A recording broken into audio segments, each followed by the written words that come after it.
Hey everybody, I'm Chris, and this is my channel Chesapeake Chris. Thanks for stopping by. About a year ago, I started tying my own high-low rigs. I do that a lot now. It's fun to tie them. They're cheaper than buying them, and I personally think they're stronger than the cheap metal wire ones that you buy. So I'm going to show you in this video how I tie T-knots and dropper loops to tie my own rigs. So if you want to see how I do it, please stick around.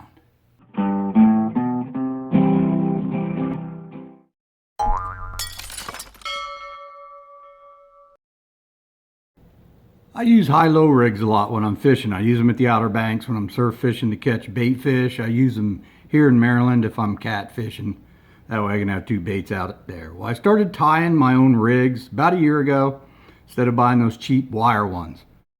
Let's give credit where credit is due again. All these rigs and knots that I'm about to show you, I pretty much got them from the YouTube channel Hey Skipper. I'm sure if you all are watching my channel, you probably heard of his. He's got a huge channel.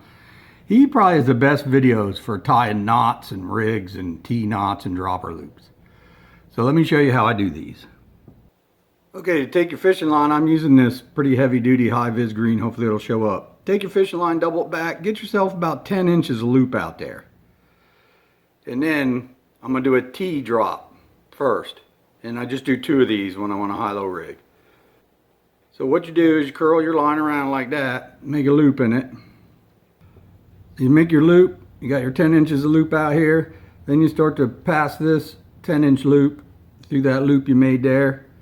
And I don't know, I run it through there about 5 or 6 times. Kind of depends on what size of line I'm actually making this T-drop with. Heavier line, I guess I don't go as many times.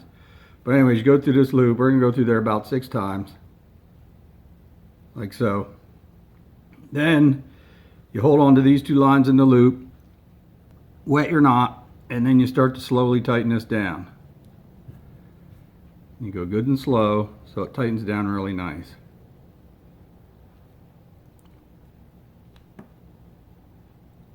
There. So now you got something like that.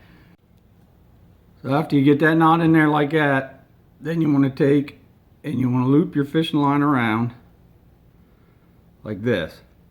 Make like a big circle with it. And you want the loop, you want that to kind of be in the center of the loop.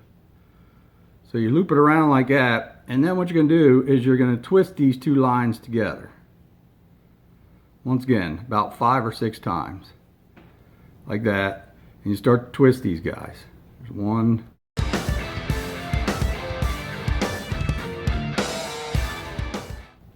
There. So I twisted it around about 6 times. I still got this hole here in the middle. And now what you want to do is you want to reach through that hole and grab your 10-inch loop that you tied that other knot on. I'm going to reach through there and grab that and pull it through that hole in the middle that's left from where you twisted the line.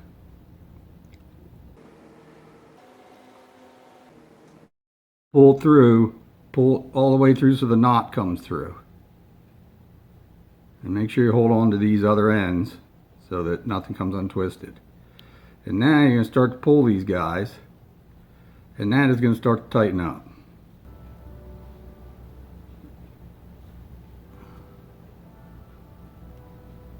And you just slowly pull them.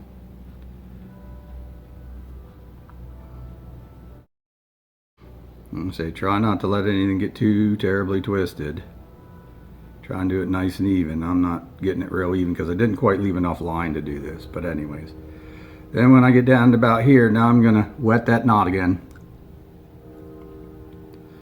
And I'm going to finish pulling it tight. And make sure that your knot, the first knot you tied in your 10-inch drop is really close to that knot in the line you're pulling. And what you end up with, like I said, I didn't quite leave me enough line really. What you end up with is a nice drop that won't get tangled as easy around your line. It'll tend to come out instead of just hanging down. So all I do is go down my line a little bit more and do the same thing again to get the second drop. Once again, leave yourself enough line, get yourself about a 10-inch loop,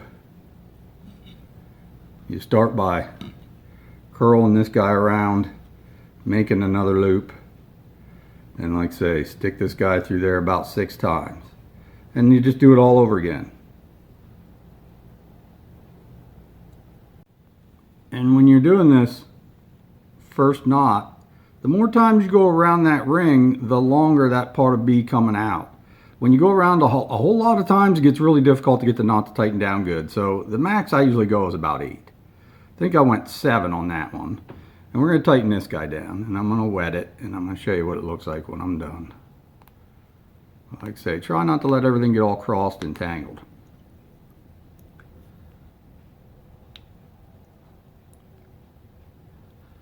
Let's see. There you go. There's my second one. Then same old, same old. Make a loop in your line, right? And kind of make sure that that knot is kind of right in the middle of your loop, like that. And then you start to twist these. We're going to twist these again.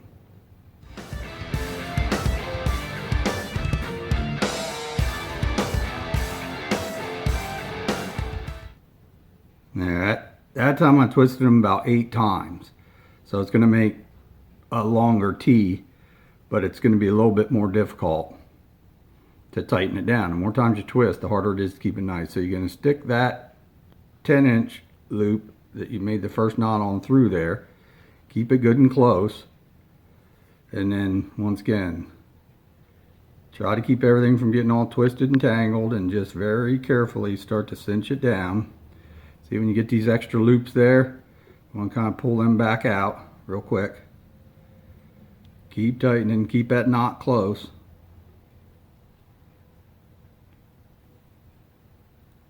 And at this point, I think I'm going to wet it.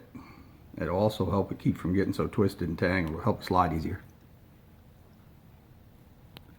And I'm going to keep pulling.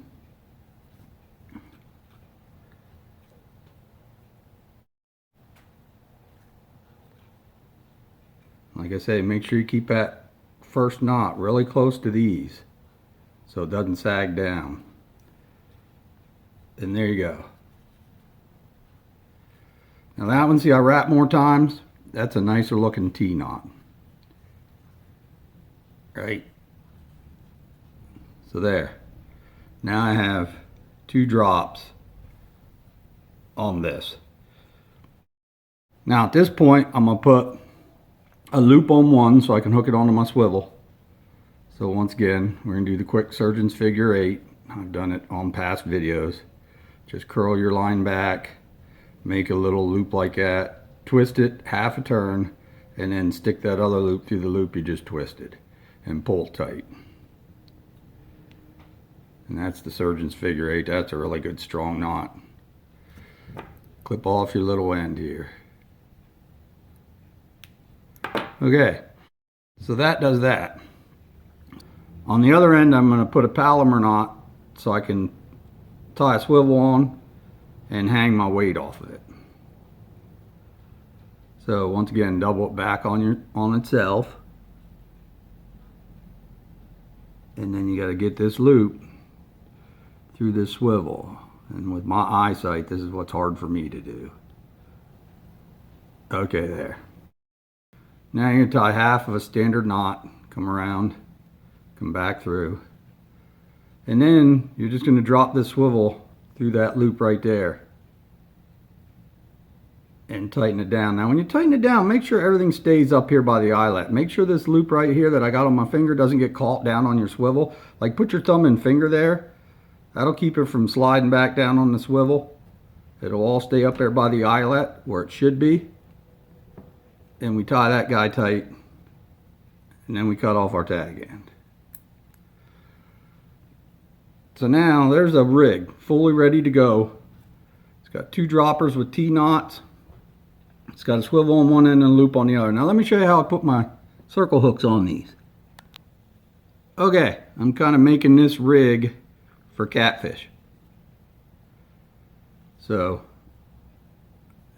I got a circle hook here about the size I use. I don't catch real big catfish, but 20-24 inches. So now, once again, what you do is take that one dropper loop and stick it through the eyelet of your circle hook, of course, always from the point end first. So yeah, you stick that loop through there so that the circle hook is on there.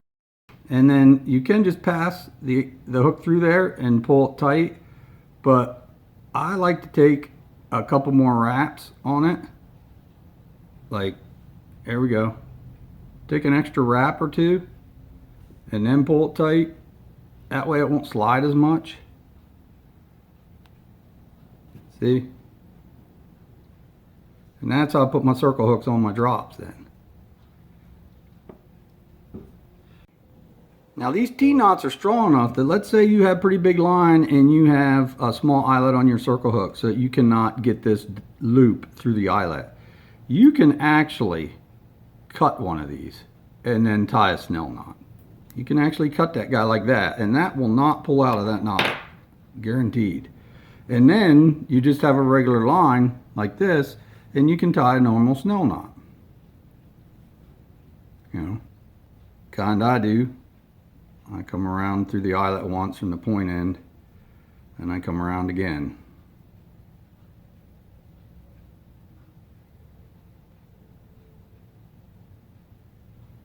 That's how I do mine. So that I got through the eyelet twice, like that. So I'm going to take this side of the loop, I'm going to start to wrap it around the shank of that hook and the tag end. I'm going to wrap it probably about 6 times, 7, 8. So it depends on the size of your line.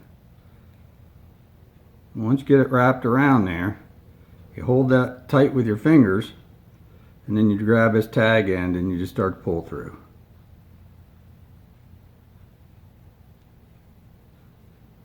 And you tighten everything down good. Trim off your tag end. And there. So see, you can actually cut. Now, depending on how far you want your hook hanging down, you have to make sure your loop is big enough. But you can actually cut that one side and snell that hook. And there's a rig I'm going to use for catfish here in Maryland. One thing I didn't show is you can take a wine cork and slice it into thin slices with a razor blade knife. You can put a little hole in it, and then when you get your drop loop on there, if you want your bait to float off the bottom, you can actually slide a small piece of cork on there. And if you want to stay put so it doesn't slide up and down, just take a toothpick, stick it in the hole alongside the fishing line and cut it off.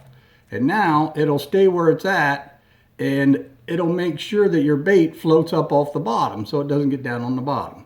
Just another way you can do these. You can put the cork on in the beads, or you don't have to. Well, I hope you enjoyed that video. Hopefully it showed you enough where you can tie your own rigs if you want.